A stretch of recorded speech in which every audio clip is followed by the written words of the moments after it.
At family dinner, my brother declared, "Mom and Dad said you never contribute anything to this family." Everyone applauded. I smiled and said, "Perfect. Then the $10,500 I've been paying for their mortgage every month stops today." Dad choked on his drink, and Mom turned pale. I, 34M, sat at the head of the long dining table, watching my family laugh and celebrate my brother's promotion. The restaurant was upscale, the kind with cloth napkins and waiters who refilled your water before you realized it was empty. My treat, of course. It was always my treat. My brother stood up, wine glass in hand, his face flushed with alcohol and confidence. He looked around the table at our parents, his wife, our two sisters, and their husbands, even our cousin who nobody really liked, but always showed up for free meals. Then his eyes landed on me. He started talking about family values, about how some people understood what it meant to be part of something bigger than themselves, about sacrifice and contribution. His voice got louder, more animated. People were nodding along, smiling. Then he said it. He told everyone that Mom and Dad had confided in him about how I never contributed anything to the family, how I was always absent, always too busy with my own life to care about anyone else, how I showed up for dinners, but never really helped with anything that mattered. The table erupted in applause. My sisters were clapping. Their husbands joined in. Even my cousin banged his hand on the table in agreement. Mom and Dad sat there with these tight little smiles, not clapping, but not stopping it either. My brother's wife looked uncomfortable, but she didn't say anything. I sat there for a moment, letting the applause die down naturally. Then I smiled. It wasn't an angry smile or a bitter one. It was genuine, almost relieved. I told them that was perfect timing actually. Since I apparently contributed nothing to this family, the monthly payment I had been making would stop today. $10,500. Every month. For the past 6 years. The silence that followed was deafening. Dad started choking on his drink. Actual choking, not just surprise. Mom had to hit his back while her face drained of all color. My brother's expression went from triumphant to confused to horrified in about 3 seconds. My older sister asked what I was talking about. I could see the wheels turning in her head, trying to figure out if this was a joke. I explained it simply. 6 years ago, Dad had come to me privately. The family business had taken some hits during an economic downturn. They were going to lose the house, the one we all grew up in, the one Mom loved more than anything. The mortgage was crushing them. Dad asked if I could help, just temporarily, until things stabilized. He made me promise not to tell anyone because he didn't want the family to worry or think less of him. So I paid. Every single month. The business did stabilize after about a year, but Dad never brought up stopping the payments. I didn't either. It was easier to just keep helping. I figured they needed it, and I was doing well enough in my tech job that I could manage it. Mom tried to interrupt, saying we should discuss this privately. Her voice was shaking. I kept going. I mentioned how I had also paid for my younger sister's wedding 3 years ago, the one she still bragged about on social media. $28,000 for a single day. She had come to me crying because her budget was blown and Dad couldn't help. I wrote the check without hesitation. My younger sister's face went red. Her husband was staring at his plate. Then there was my other sister's medical bills when her insurance wouldn't cover her surgery. $15,000. My brother's business loan that I co-signed when no bank would touch him, a loan that I ended up paying off when his venture failed. Another $40,000 over 2 years. The table was completely silent now. Even the waiter had stopped approaching. I told them I had never mentioned any of this because family helped family. That's what Dad had taught us growing up. You don't keep score. You don't make people feel small for needing help. You just help and move on. But apparently, I was the one who contributed nothing. My brother tried to backtrack. He said he didn't know, that if he had known he never would have said anything. His voice had lost all its earlier confidence. I asked him where he thought that information came from. The claim that I never contributed. He said Mom and Dad told him. I looked at my parents. Dad was staring at the table. Mom was crying quietly, but I couldn't tell if it was shame or manipulation. With her, it was always hard to tell. Mom said I was making a scene, that we could talk about this at home, as a family. She said I was embarrassing everyone. I told her I wasn't the one who started this conversation publicly. I asked why they would tell my brother I contributed nothing when they knew exactly how much I had given. Not loaned. Given. Dad finally spoke. He said they never expected me to keep paying forever, that they assumed I would stop when I wanted to, and they didn't want to seem ungrateful by bringing it up. I asked why they would badmouth me to my siblings if they were so grateful. Why they would let this narrative spread that I was the selfish one, the absent one, the one who didn't care. No answer. My younger sister asked if this was really true, looking at Mom. She asked if I really paid for her entire wedding. I took out my phone and started pulling up bank statements. 6 years of transfers, all to their mortgage company. The wire transfer for the wedding. The payment confirmations for the medical bills. Everything. I passed my phone around the table, watched their faces change as they scrolled through the evidence. My brother looked like he wanted to disappear into the floor. My sisters were both crying now. Their husbands looked uncomfortable, probably realizing they had benefited indirectly from my money and joined in humiliating me. My older sister said she didn't understand. She asked why Mom and Dad would lie about this. That was the question, wasn't it? I had my theories. Over the years, I had noticed a pattern. My siblings all lived within 10 minutes of our parents. They showed up for Sunday dinners, helped with yard work, were visible in their support.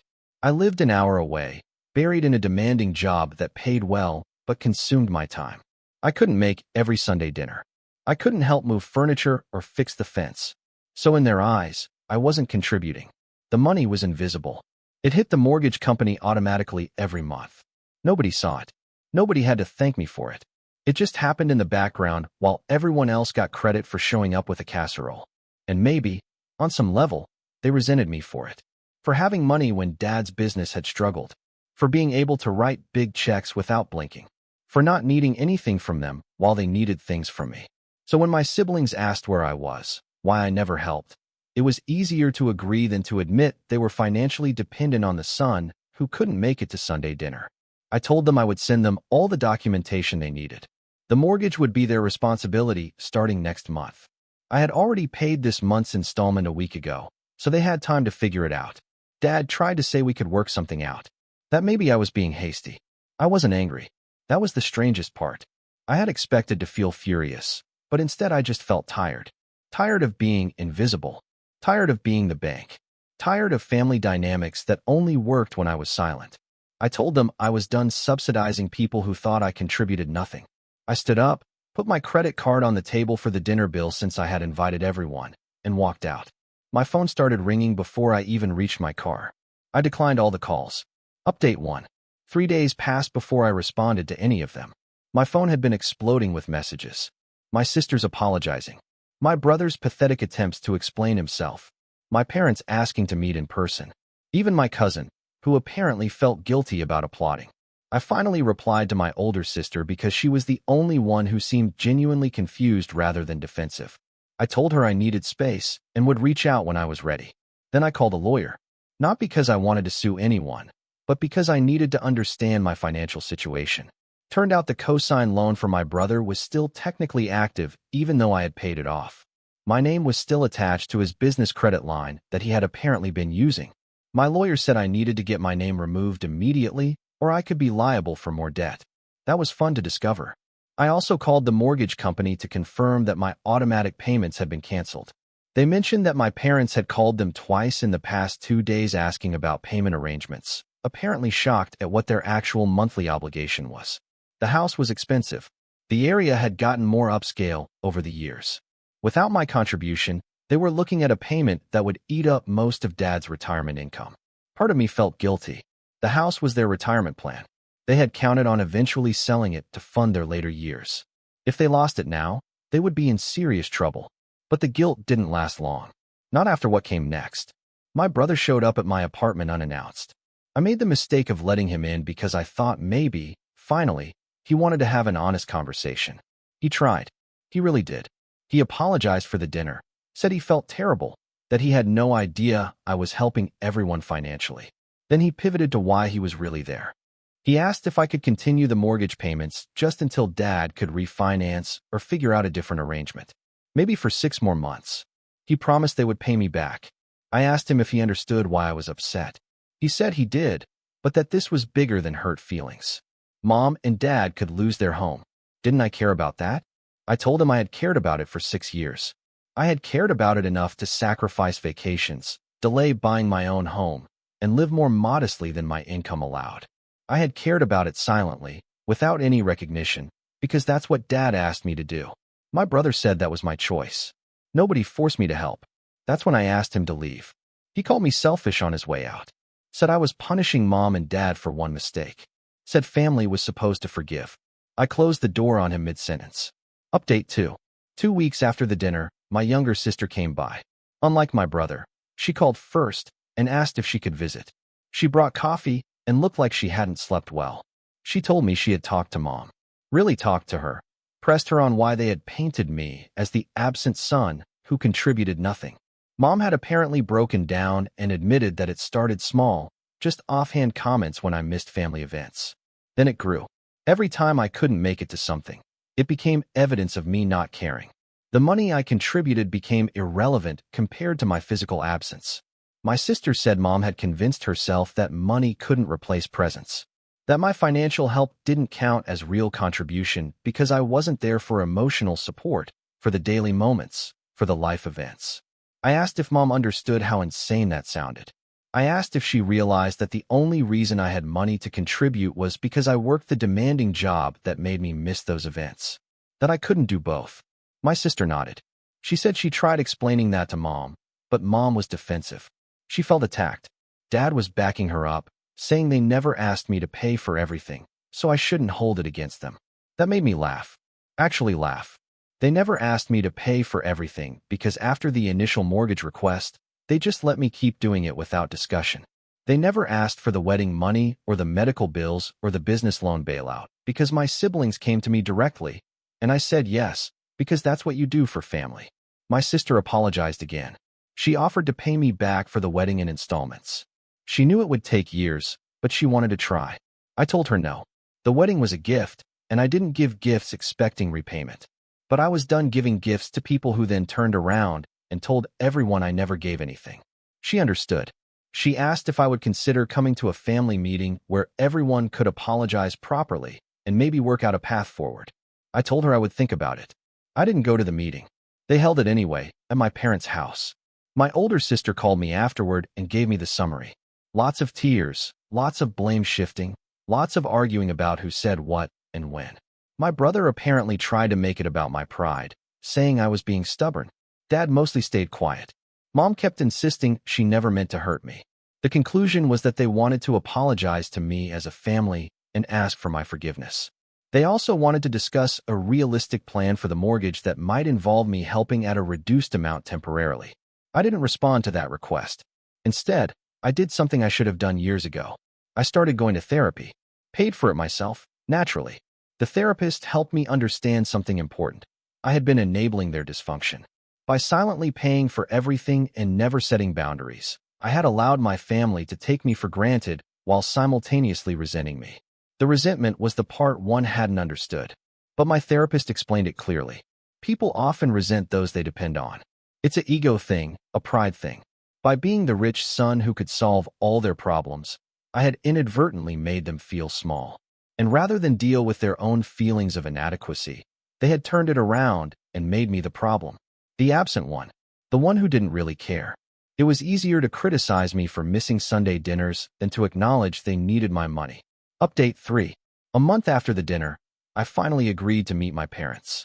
Just them, no siblings. We met at a neutral location, a quiet cafe near my office. Dad looked older. Mom looked tired. Neither of them looked particularly apologetic. Dad started by saying he appreciated everything I had done over the years. He said he knew they had relied on me too much and that he should have been more direct about the financial arrangement. Then he said the house was going into foreclosure if they couldn't figure something out soon. The bank had denied their refinancing application because their debt-to-income ratio was too high without my contributions showing as household income. He asked if I would consider resuming the payments just long enough for them to sell the house and downsize. Mom said they had already started looking at smaller places, condos maybe, something more manageable. She said she didn't want to lose the house, but she understood they couldn't afford it without me. She asked if I could find it in my heart to help them one last time.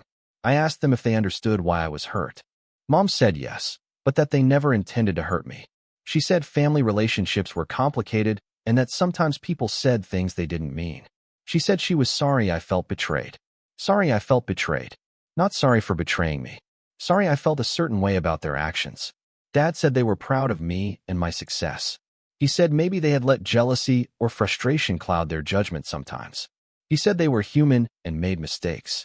I asked them directly why they told my brother I contributed nothing to the family. Dad looked at Mom. Mom looked at her coffee. Finally, Mom admitted that it wasn't entirely accurate. She said they had been venting to my brother about me never being around, and maybe they had exaggerated.